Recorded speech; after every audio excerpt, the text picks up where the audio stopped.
Gracias a Dios porque estamos nuevamente con el deseo de continuar la lectura diaria de la palabra de Dios. Vamos a iniciar ya con la oración de apertura. Querido Padre Celestial, Dios de eterna bondad, de rica y abundantes misericordias, ante tu divina presencia estamos, Señor. Te adoramos y te exaltamos porque solo tú eres digno de toda honra y de toda gloria. Señor, ¿a quién iremos? ¿A dónde iremos si solamente en ti hay palabras de vida eterna?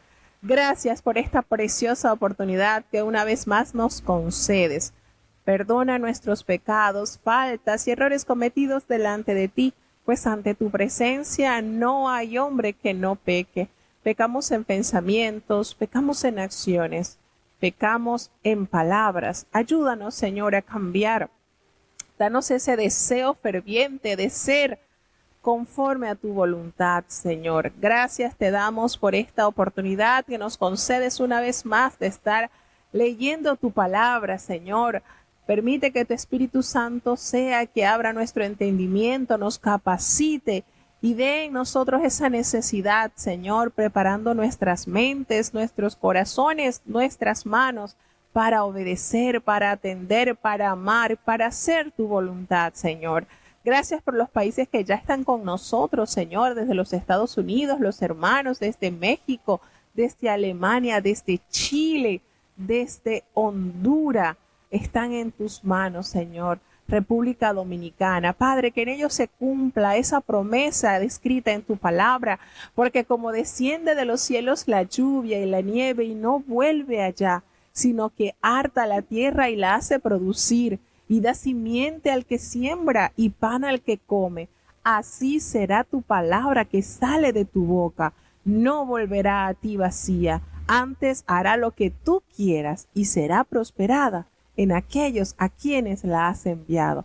Bendice cada oyente, cada hogar, Señor, que tu Espíritu Santo llene nuestras vidas de esa fe, de ese querer, de ese sentir, de comprometernos cada día a vivir en ti, plenamente tu voluntad, deleitándonos en tu presencia, Señor. No nos abandones, te necesitamos. En el dulce nombre de Jesús te lo he suplicado y en él te doy las gracias. Amén.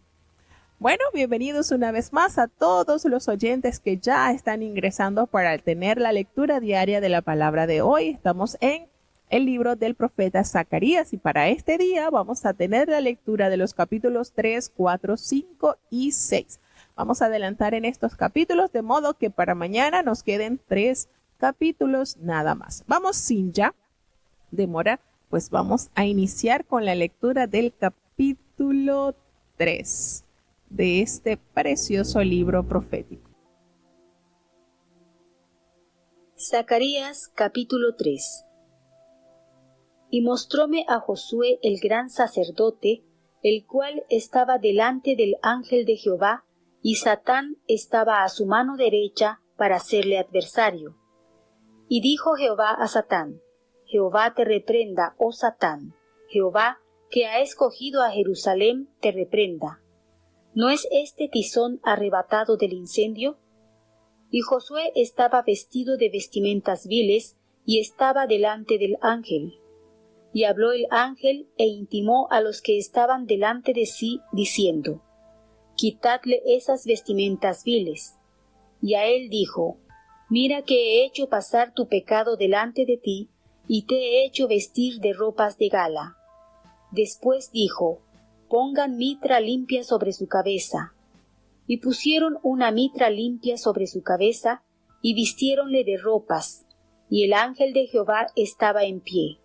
Y el ángel de Jehová protestó al mismo Josué, diciendo: Así dice Jehová de los ejércitos: Si anduvieres por mis caminos, y si guardares mi ordenanza, también tú gobernarás mi casa, también tú guardarás mis atrios, y entre estos que aquí están te daré plaza.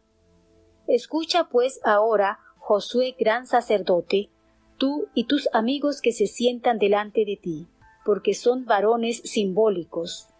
He aquí, yo traigo a mi siervo el pimpollo, porque he aquí aquella piedra que puse delante de Josué, sobre esta única piedra hay 7 ojos.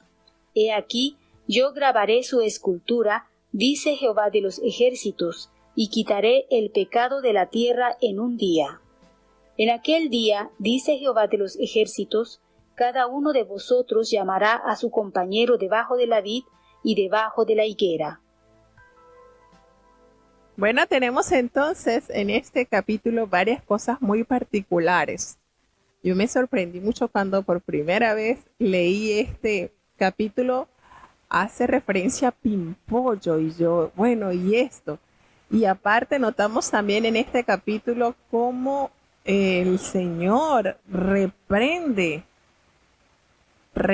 a Satanás. Fíjense esto, cómo el Señor reprende al enemigo. Bueno, y en este capítulo 3, el mismo Jehová, fíjense, no el mensajero angelical, le muestra al profeta Zacarías esta visión. Y ello hace de la cuarta visión algo único, pues aquí, en este capítulo, se muestra la limpieza de Josué, quien estaba a cargo del oficio sacerdotal. Y esto es como el significado de ese siervo, ese renuevo que viene a salvar. Y está también, nos damos cuenta cómo el Señor, anhelando siempre la santidad y la pureza a aquellos que son llamados a ministrar, es una demanda que ha sido por las edades. Eso no cambia, no varía. Y en esto, pues, esta es la cuarta visión y es algo único, sin precedente, pues la esencia de su mensaje apunta hacia la limpieza del sacerdocio, como habíamos dicho, ¿verdad? Josué estaba a cargo de esta importante función sacerdotal. El Señor está anhelando, está demandando la limpieza en el sacerdocio y por supuesto también de la tierra. Y había, por supuesto, impureza religiosa y moral entre los exiliados que recientemente estaban regresando del exilio. Recordemos que el sacerdote Esdras hizo referencia a esta misma condición en los capítulos 9 y 10, ¿verdad? Cuando llama a la pureza en muchos ámbitos de la vida del pueblo de Dios.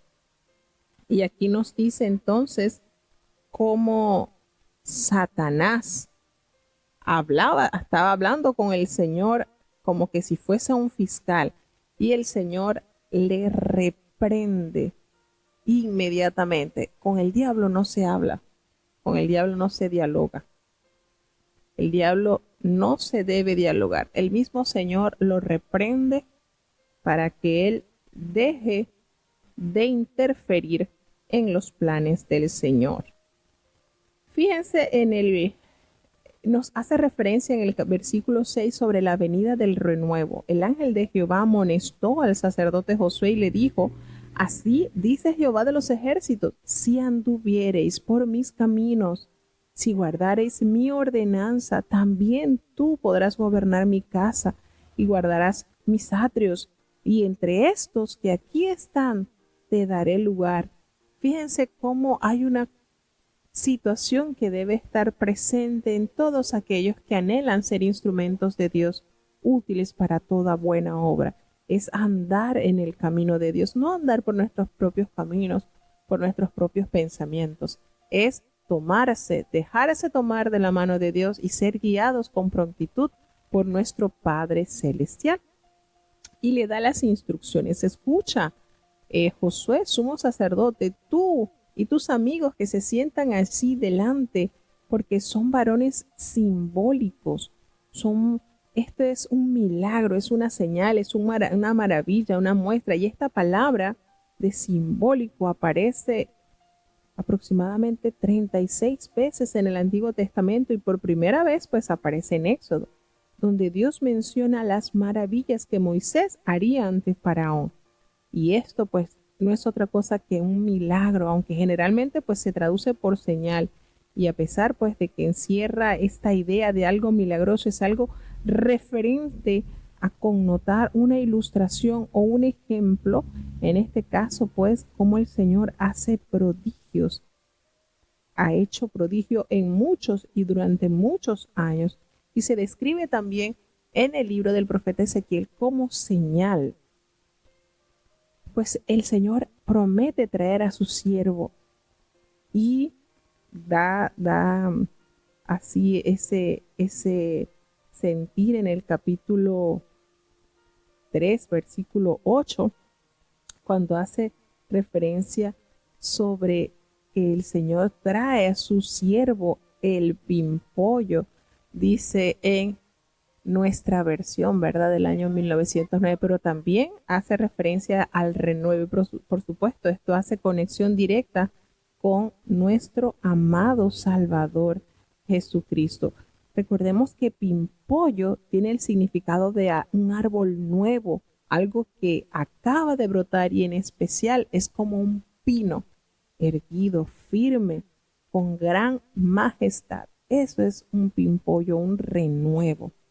Y es precisamente esa idea que se traza cuando vuelven los exiliados, renovando su fe y su pacto con Dios en integridad y santidad, como el Señor espera recibir a este pueblo que ha sido disciplinado durante estos años. Y el Señor entonces le dice que es necesario andar por sus caminos para poder entonces mantener ese perfil del cual Dios está formando en su pueblo. Y dice en el versículo 9 que aquí aquella piedra que puse delante de Josué, sobre esta única piedra hay 7 ojos. Bueno, no hay una claridad sobre esta piedra, si puede que dé alusión al Mesías, o cuando hace referencia, siempre, no sé si han notado, pero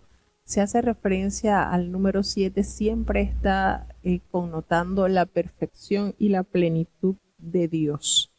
Por supuesto, cuando dice en esta piedra hay 7 ojos, he aquí que yo grabaré su escultura, dice Jehová de los ejércitos, y quitaré el pecado de la tierra en un día. Fíjense esta manera de interpretarse, cómo el Señor, a través del Hijo de Dios, de su sacrificio perfecto, pues está autorizado para quitar el pecado del mundo en un día, dice su palabra. Y en ese día, dice el Señor, cada uno de vosotros llamará a su compañero debajo de la vid y debajo de la higuera. De esta manera, el Señor promete entonces estar en total reconciliación con aquellos que sean libres de pecado. ¿Por qué? Porque precisamente es el pacto que Dios está haciendo con su pueblo, pues es el Señor quien quitará el pecado, pues sabemos que el pecado obstaculiza totalmente la relación de Dios con sus hijos. El Señor aborrece el pecado. Y debido a que nosotros por nuestra propia naturaleza y nuestra propia capacidad jamás podremos hacerlo, el Señor entonces promete librarnos de este yugo para entonces ser ese pueblo libre de toda mancha y de todo pecado, pues sabemos que Dios viene por su pueblo, por su iglesia, la cual debe estar sin mancha, sin arruga y sin cosas semejantes, es decir, cero, libre, totalmente lavada y exonerada del pecado que inundó al mundo por medio de la desobediencia de la primera pareja. Vamos a seguir avanzando hacia el capítulo 4 del libro del profeta Zacarías. Zacarías capítulo 4. Y volvió el ángel que hablaba conmigo, y despertóme como un hombre que es despertado de su sueño, y díjome, ¿qué ves? Y respondí, he mirado, y he aquí un candelero todo de oro, con su vaso sobre su cabeza, y sus 7 lámparas encima del candelero, y 7 canales para las lámparas que están encima de él, y sobre él 2 olivas, la una a la derecha del vaso y la otra a su izquierda. Proseguí y hablé a aquel ángel que hablaba conmigo, diciendo: ¿Qué es esto, Señor mío? Y el ángel que hablaba conmigo respondió y díjome: ¿No sabes qué es esto? Y dije: No, Señor mío. Entonces respondió y hablóme diciendo: Esta es palabra de Jehová a Zorobabel, en que se dice: No con ejército ni con fuerza, sino con tu espíritu, ha dicho Jehová de los ejércitos. ¿Quién eres tú, oh gran monte? Delante de Zorobabel serás reducido a llanura. Él sacará la primera piedra con aclamaciones de gracia, gracia a ella. Y fue palabra de Jehová a mí diciendo: Las manos de Zorobabel echarán el fundamento a esta casa, y sus manos la acabarán. Y conocerás que Jehová de los ejércitos me envió a vosotros, porque los que menospreciaron el día de las pequeñeces se alegrarán y verán la plomada en la mano de Zorobabel. Aquellas 7 son los ojos de Jehová que recorren por toda la tierra. Hablé más y díjele: ¿Qué significan estas 2 olivas a la derecha del candelero y a su izquierda? Hablé aún de nuevo y díjele: ¿Qué significan las 2 ramas de olivas que por medio de 2 tubos de oro vierten de sí aceite como oro? Y respondióme diciendo: ¿No sabes qué es esto? Y dije: Señor mío, no. Y él dijo: Estos 2 hijos de aceite son los que están delante del Señor de toda la tierra. Bueno, leemos en el capítulo 4 del libro del profeta Zacarías cómo el Señor visita con la visión del candelabro y los 2 olivos. Y es precisamente el candelabro y los olivos que representan al Señor, que derrama el poder de su Espíritu Santo sobre Israel. Y esto pues forma parte de la 5ª visión y son 2 mensajes a Zorobabel, el gobernador. Su objetivo es que éste complete el proyecto del templo con mi espíritu, dice Jehová. De esta manera el Señor envía esta hermosa visión cuando observaba ese candelabro que era todo de oro y en un depósito allí encima, y habían 7 lámparas encima del candelabro y 7 tubos para las lámparas que estaban encima de él. Y volvemos a repetir, este número 7 connota la perfección en Dios. Por eso les decía la vez anterior que, bueno, Dios, ese es su número preferido. Observamos pues en el arco iris este hermoso pacto que Dios concertó con Noé, representante de la humanidad para el entonces. Y hay 7 colores precisamente. Hermoso, como cubriendo la misericordia de Dios, alcanza perfectamente los 7 días de la semana, en la totalidad. Y les mencionaba la vez pasada pues que el arco iris están usando los grupos de estas tendencias extrañas, ¿verdad? No son, es como un arco iris, pero no es el arco iris en sí. No contiene los 7 colores, sino 6 colores. Y notamos esa diferencia. El Señor siempre se representa con ese número de perfección, mientras que el enemigo con el número 6. De hecho, tenemos el número de la bestia que nos detalla la palabra de Dios, es el 666. Así que fíjense cómo cada cosa tiene también su significado y su valor ante la presencia de Dios. Bueno, nos damos cuenta entonces que el objetivo, por supuesto, de Zorobabel era esa misión de construir el templo de Dios lleno del Espíritu Santo, dice el Señor. Y lo que representa el candelabro, pues no está muy claro. Puede que constituya un símbolo del pueblo de Israel o de la presencia de Dios. Si fuese esto último, pues las 7 lámparas corresponderían a los 7 ojos de Jehová que se mencionan en el versículo 10. Y como gobernador de Judá, recordemos que Zorobabel era en definitiva el responsable de reconstruir el templo, pero se le ha prohibido confiar en los recursos humanos para llevar a cabo la tarea. Así que debe ser hoy con el santo templo de Dios, la iglesia, la cual debe ser edificada y sostenida no con las riquezas, los esfuerzos o la virtud de sus miembros, sino con su Espíritu Santo, dice el Señor.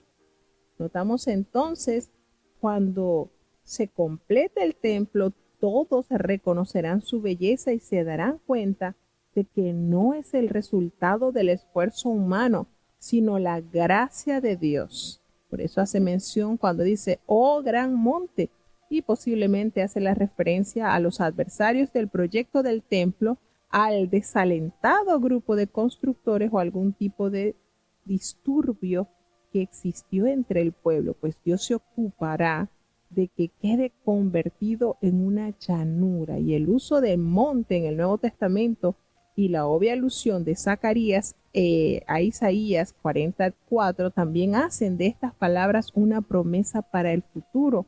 El reino futuro del Mesías del Nuevo Testamento pues también serviría de escenario a la remoción de muchos montes por la gracia de Dios. Y tras años de desaliento, se asegura a Zorobabel que verá el cumplimiento del propósito de Dios para él. Cuando hace mención a los dos ungidos, esos dos olivos son Josué, quien representa la autoridad religiosa, y a Zorobabel, que es la autoridad civil. Y son arquetipos de los dos testigos mencionados también en el libro de Apocalipsis. Notamos entonces cómo el Señor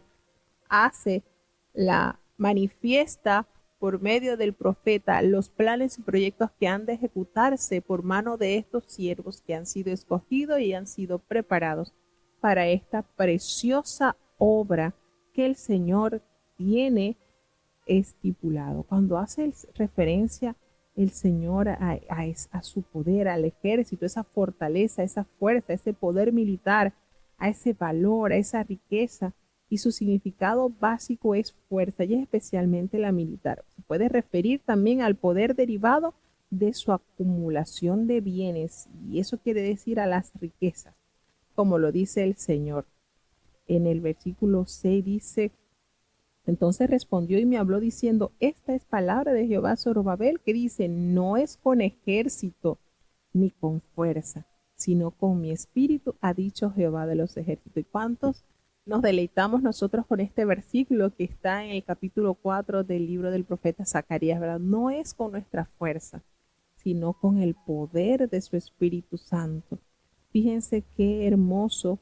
Y en este pasaje, pues Dios informa al constructor del templo que la tarea no podrá llevarse a cabo utilizando la fuerza de un ejército, no, ni mediante poder muscular o la resistencia física de los trabajadores.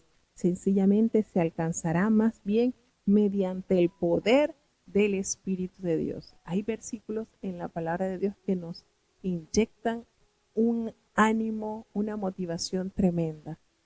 Y realmente es así, podemos connotar cuando el Señor nos promete que aquellos que confían en Jehová serán como las águilas. Y cuando dice el Señor multiplica la fuerza del que no tiene ninguno, y eso va en contra de la ciencia, porque todo número multiplicado por cero es cero.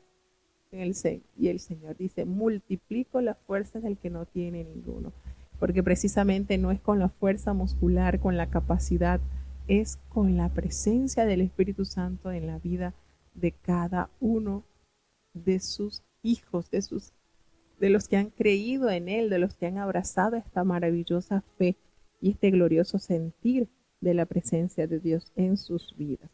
Nos damos cuenta cómo lo que es el libro del profeta Ageo y Zacarías están tan estrechamente relacionados, porque nos detallan parte de los planes que el Señor realizó con su pueblo una vez vueltos ellos del exilio, cómo cae el desaliento, cae la falta quizás de fe, pero Dios, conociendo nuestra poca capacidad, emprende este proyecto y envía la voz por medio de su profeta para instar a tomar en mucha seriedad la creciente construcción del templo de Dios. Y cómo prepara a estos personajes, cómo prepara a Josué como sacerdote y a la vez a Zorobabel como gobernador de Judá para que se alisten y emprendan ese proyecto, pues nada más y nada menos que el patrocinador es Jehová de los ejércitos. Y por eso le dicen, no, no es con su fuerza, es con mi Espíritu Santo, que los asistirá y podrán entonces notar que al ojo humano jamás se podía realizar. Pero cuando el Señor es el que invita, hermanos, cuando es Dios el que invita, entonces Él paga. Así que en estas promesas grandes debemos de confiar y descansar, por supuesto. Vamos a seguir avanzando ya hacia el capítulo 5 del libro del profeta Zacarías. Preciosos mensajes. Zacarías capítulo 5. Y tornéme y alcé mis ojos, y miré, y he aquí un rollo que volaba. Y díjome, ¿qué ves? Y respondí, veo un rollo que vuela, de 20 codos de largo y 10 codos de ancho. Díjome entonces, esta es la maldición que sale sobre la haz de toda la tierra, porque todo aquel que hurta, como está de la una parte del rollo, será destruido, y todo aquel que jura, como está de la otra parte del rollo, será destruido. Yo la saqué, dice Jehová de los ejércitos, y vendrá a la casa del ladrón y a la casa del que jura falsamente en mi nombre, y permanecerá en medio de su casa, y consumirála con sus enmaderamientos y sus piedras. Y salió aquel ángel que hablaba conmigo, y díjome, alza ahora tus ojos, y mira qué es esto que sale. Y dije, ¿qué es? Y él dijo, este es un efa que sale. Además dijo, este es el ojo de ellos en toda la tierra.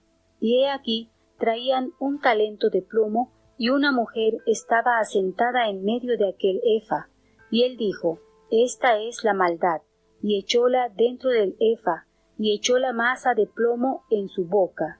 Alcé luego mis ojos, y miré, y he aquí 2 mujeres que salían, y traían viento en sus alas, y tenían alas como de cigüeña, y alzaron el efa entre la tierra y los cielos. Y dije al ángel que hablaba conmigo, ¿a dónde llevan el efa? Y él me respondió, para que le sea edificada casa en tierra de Shinar, y será asentado y puesto allá sobre su asiento. Bueno, seguimos avanzando y es con la visión del rollo que vuela, y esto es visión tras visión. Notemos entonces ese rollo que vuela nos hace entender un poquito sobre la deshonestidad que está condenada. También nos hace referencia en el capítulo 5 sobre la mujer que está sentada en el efa, y es la impiedad que será removida también del pueblo de Dios. Fíjense que en estas visiones el Señor envía sus mensajes para corregir las distintas fallas que aún se encuentran en este pueblo. Y la sexta visión, ya vamos por la sexta visión del rollo, se dice que era de 20 codos de largo, como unos 10 metros aproximadamente, un poquito menos, y 10 codos de ancho, como unos 5 metros o menos, y condena, por supuesto, los pecados del hurto y de jurar en falso. Y el tamaño del rollo denota lo serio de esa cuestión. El hecho de que vuela muestra que se trata del juicio de Dios. Y la séptima visión que se halla acá también, y esta está sobre la visión que promete la remoción de la maldad de la tierra y simbolizada, por supuesto, por una mujer sentada tratando de escapar en un efa, pero forzada a volver a él. Y el efa finalmente es quitado de la tierra. La maldad, por supuesto, es llevada a la tierra de Shinar, que es Babilonia. Y en tiempos de esta profecía, Babilonia aparece como el centro de la idolatría y la maldad. Simbólicamente, la maldad es trasladada de Judá a Babilonia, y los judíos exiliados regresan de Babilonia a Judá, y la maldad debe recorrer el camino inverso. No pueden entonces estar la maldad de vuelta a Judá. Y fíjense que efectivamente Babilonia representa esa prominencia del pecado. Lo podemos recordar también en el libro de Apocalipsis, cómo sale a relucir Babilonia la Grande, la madre de todas las rameras, es decir, esta nación simbolizaba la cuna de las inmundicias y de las maldades. Y entonces, ¿qué es lo que se evita? Que el pueblo de Dios mantenga esa pudredumbre. No debía esa inmundicia, ese pecado, retornar de Babilonia a Judá. Estaba totalmente el Señor anhelando y procurando y buscando que Dios siempre ha buscado esa característica única de su pueblo, un pueblo diferente, un pueblo singular, un pueblo santo, alejado de toda especie del mal, de toda apariencia. Entonces, esto que nos connota, pues, esa visión de la mujer sentada en el efa, pues, da a entender ese pecado, esa maldad que va a ser removida. Y él le responde, le dice el último, para que sea edificada en la casa de Shinar en Babilonia, y cuando esté preparada, la pondrán sobre su base. De esa manera, entonces, vamos por las distintas visiones que el Señor le mostró al profeta para ir detallando la función o los proyectos que Dios ejecuta para con su pueblo, para beneficio, el Señor removiendo, el Señor quitando lo que estorba y creando en el pueblo esa particularidad que anhela en él hallar. Vamos a seguir avanzando hacia el capítulo 6 del libro del profeta. Zacarías capítulo 6. Y tornéme y alcé mis ojos, y miré, y he aquí 4 carros que salían de entre 2 montes, y aquellos montes eran de metal. En el primer carro había caballos bermejos, y el segundo carro caballos negros, y en el tercer carro caballos blancos, y en el cuarto carro caballos overos ruciorodados. Respondí entonces y dije al ángel que conmigo hablaba: Señor mío, ¿qué es esto? Y el ángel me respondió y díjome: Estos son los 4 vientos de los cielos que salen de donde están delante del Señor de toda la tierra. En el que estaban los caballos negros, salieron hacia la tierra del Alquilón, y los blancos salieron tras ellos, y los overos salieron hacia la tierra del mediodía. Y los rucios salieron y se afanaron por ir a recorrer la tierra. Y dijo: Id, recorred la tierra. Y recorrieron la tierra. Luego me llamó y hablóme diciendo: Mira, los que salieron hacia la tierra del Alquilón hicieron reposar mi espíritu en la tierra del Alquilón. Y fue a mí palabra de Jehová diciendo: Toma de los del cautiverio, de Heldai, y de Tobías, y de Jedaía, los cuales volvieron de Babilonia, y vendrás tú en aquel día, y entrarás en casa de Josías, hijo de Sefanías. Tomarás pues plata y oro, y harás coronas, y las pondrás en la cabeza del gran sacerdote Josué, hijo de Josadac, y le hablarás diciendo: Así ha hablado Jehová de los ejércitos, diciendo: He aquí el varón cuyo nombre es Pimpollo, el cual germinará de su lugar, y edificará el templo de Jehová.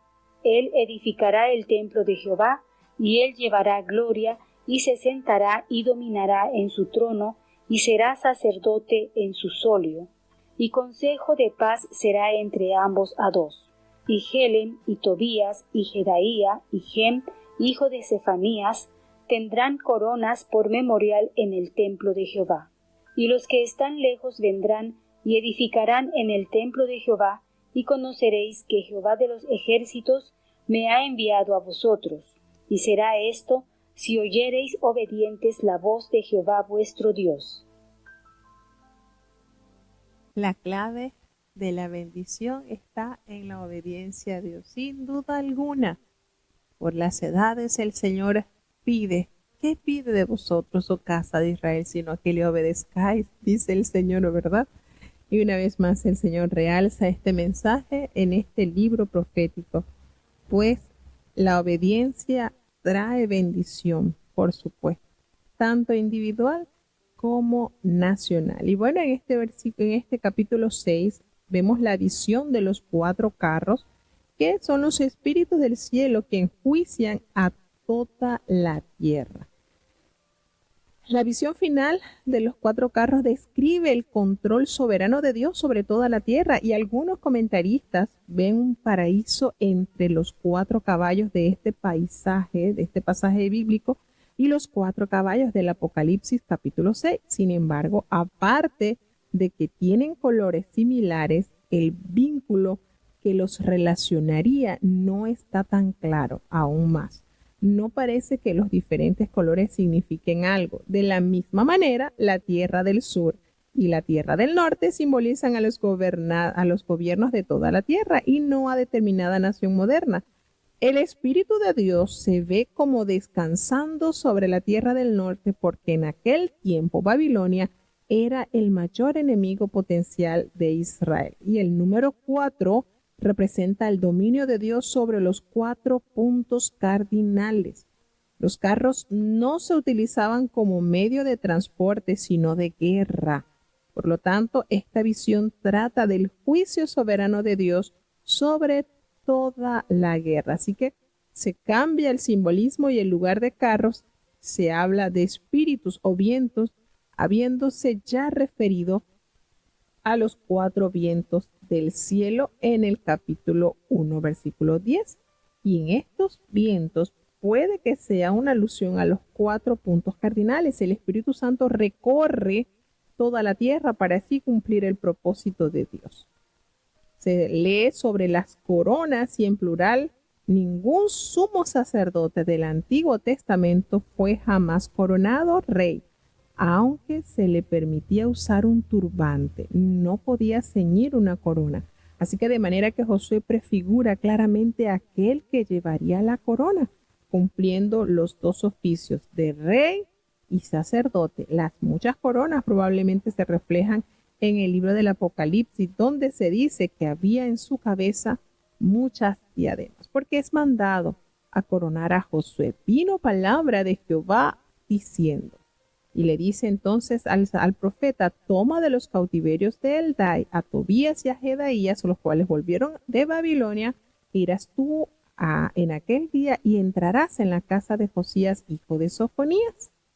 Tomarás allí plata, oro, y vas a hacer una corona y la vas a poner en la cabeza del sumo sacerdote Josué, hijo de Josadac. Y fíjense que esto es algo particular, algo que no se había realizado con los sacerdotes desde que se instituyeron desde la época de Aarón, cuando es puesto como sumo sacerdote para oficiar los sacrificios en el tabernáculo que estaba en medio del pueblo de Dios. Y esto es algo particular, en realidad, que no se había visto con anterioridad.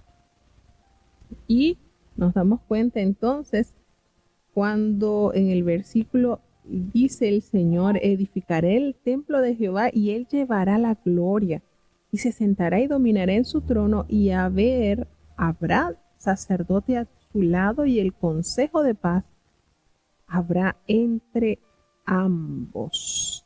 Esa sabiduría que trae consigo la reconciliación y la tranquilidad interior. Recordemos que el Mesías ejercerá esa sabia y armoniosamente ambos, el oficio del rey y el oficio del sacerdote. Y los que están lejos vendrán y ayudarán a edificar el templo espiritual.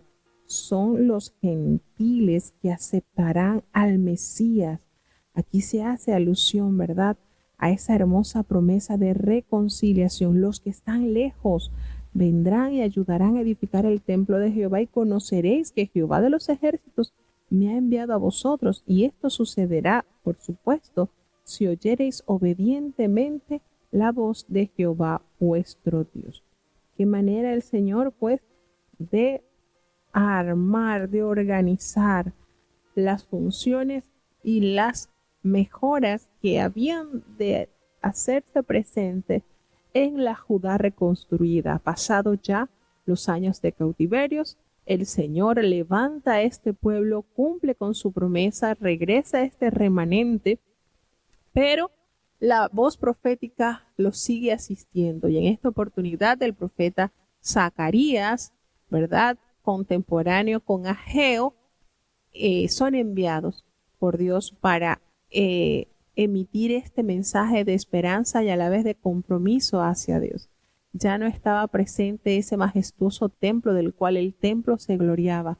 Sin embargo, la construcción del segundo templo tendría el más grande valor. Ese templo sería el que visitaría o el que estaría nuestro amado Jesucristo. Y recordemos que fue ese templo precisamente donde el velo fue rasgado de arriba abajo, como la consolidación de el más grande sacrificio llevado a cabo a beneficio de la humanidad en pleno. Y siempre el Señor hace ver por medio de las Escrituras esa misericordia extendida hacia toda la humanidad. Por supuesto, Israel, su pueblo amado. Pero lo lindo de esto es que la gracia del Señor no se reduce a un pequeño grupo de personas. También está presente la humanidad en pleno. De hecho, recordemos que cuando la humanidad estaba representada solamente por Adán y Eva y ellos caen en desobediencia, el Señor promete redención inmediatamente y eso abarcaba, por supuesto, toda la humanidad que estaba representada por Adán y Eva. Y estos mensajes de las buenas nuevas de salvación son conocidos por los apóstoles también, aún después de la resurrección de Cristo, porque el apóstol Pedro logró comprender por medio de aquella visión que el Señor le mostró que él entendía que Dios se agradaba de todo pueblo y de toda nación que amaba y guardaba sus mandamientos, haciéndose referencia a esa gracia salvadora que Dios ejecutó por medio del sacrificio perfecto de nuestro amado Salvador. Y nótese cómo a través del profeta Zacarías se hacen tantos y tantos pincelazos de la asistencia y la providencia de Dios por medio de su Hijo Jesucristo al mundo. Así que notamos la importancia y la relevancia que tienen cada libro profético que Dios ha dejado como herencia a su amada iglesia. Así que bueno, hasta aquí llegamos con estos capítulos que son breves, pero tienen bastante sustancia espiritual para sus hijos. Vamos a tener la oración de cierre para saludar a nuestros fieles oyentes. Querido Padre Celestial, Dios de eterna bondad, de rica y abundantes misericordias, ante tu divina presencia estamos, Señor. Te adoramos y te exaltamos porque solo tú eres digno de toda honra y de toda gloria. Señor, ¿a quién iremos? ¿A dónde iremos si solamente en ti hay palabras de vida eterna? Gracias por esta preciosa oportunidad que nos concedes de haber estado reunidos para leer tu palabra, Señor. Que tu Espíritu Santo prepare en nuestras mentes y en nuestros corazones el más grande deseo de entender, comprender y vivir enteramente para ti, Señor. Perdona nuestros pecados, faltas y errores cometidos delante de ti. Gracias, Señor, por la asistencia de cada país que ha estado conectado, Señor. Bendice los hermanos que están desde los Estados Unidos, desde Alemania, desde Colombia, desde México, desde Honduras, desde Chile, desde Panamá. Cada hogar, Señor, ten misericordia, que tu Espíritu Santo guíe, Señor, nuestras mentes y nuestros corazones. Te damos gracias, Señor, y te seguimos pidiendo a favor de la niñez. Bendíceles, que crezcan amando y llenos de tu gracia, Señor. Los jóvenes que puedan ser temerosos, Señor, que puedan huir de las pasiones juveniles que acechan sus almas. Ten misericordia, Señor. Los adultos, conforme a nuestras responsabilidades, conforme a nuestras carencias, tú las conoces. Bendice y guarda los matrimonios, Señor. Aquellos que han pasado por dificultades, están pasando por dificultades, delante de ti están. Los padres, danos sabiduría para educar a nuestros hijos en el temor santo, Señor. Y a nuestros hijos que sean hijos obedientes, que amen tu palabra, que honren a sus padres y se adueñen de esa hermosa promesa que tú regalas a los hijos que honran a sus padres, pues largura de años tendrán y les irá bien en la vida, Señor. También te queremos presentar a los ancianitos. Muchos iniciaron desde su niñez, su juventud, su vigor lo ha entregado a tu causa, Señor. Bendíceles, respáldales en todo tiempo, Señor. Que tu estándar siempre brille en sus vidas. Ten piedad, oh Dios, de los enfermos. Seguimos suplicándote por aquellos que necesitamos esa salud, Señor, pues tú eres el único que puede hacer lo imposible posible. Te seguimos presentando al apóstol Cecilio García. Sigue haciendo la obra en tu siervo, Señor. Está delante de ti. Bendice y fortalece, oh Padre bueno, a los hermanos que están padeciendo de esta terrible enfermedad, como es Lauri, como es Nathan, como es Natanael, Señor. Están delante de ti, Padre. Si nosotros, siendo malos, nos conmovemos por el sufrimiento de nuestros hermanos, Señor, cuánto tú que los has formado, que sabes qué hay en su corazón, qué hay en su sentir, Señor. Tú eres Dios misericordioso, amplio en amar, Señor, y tu salud, Señor, es para todos aquellos que lo buscan confiadamente. Ten piedad de Alan, Señor, su enfermedad, su operación, de José Elías, Señor, nuestra hermana Raquel, nuestra hermana María, Señor. Hay tantos que están necesitando de esa virtud que sale del borde de tu manto, Señor. Ten compasión por amor a tu nombre. Gracias por los que han sido sanados. Seguimos implorando, Señor, por la nietecita de nuestra hermana Gladys, esta bebé, Señor, que aunque la ciencia diga que no hay esperanza, Señor, tú eres el que tienes la última palabra. Da consuelo, da fortaleza, Señor, a esta madre jovencita, Señor. Ten misericordia, Padre. Te presentamos también a este Señor que tiene este infarto, Osmar, para que hagas una obra especial también, Señor. Cuán grande es tu poder, Señor. Como dijo el profeta, sáname y seré sano, Señor. Ten compasión, Señor, en este día de reposo, que podamos estar con ese compromiso lleno de nuestros corazones de estar deleitándonos en tu día de reposo. Quédate con nosotros, Señor, te necesitamos. En el dulce nombre de Jesús te lo he suplicado y en él te doy las gracias. Y ahora te pedimos, Señor, que el bendito amor de Dios, la gracia y la paz de nuestro Señor y Salvador Jesucristo, la compañía y comunión de tu Espíritu Santo, quien es nuestro eterno Consolador, sea con cada uno de tus hijos, nos guarde desde ahora y para siempre. Amén.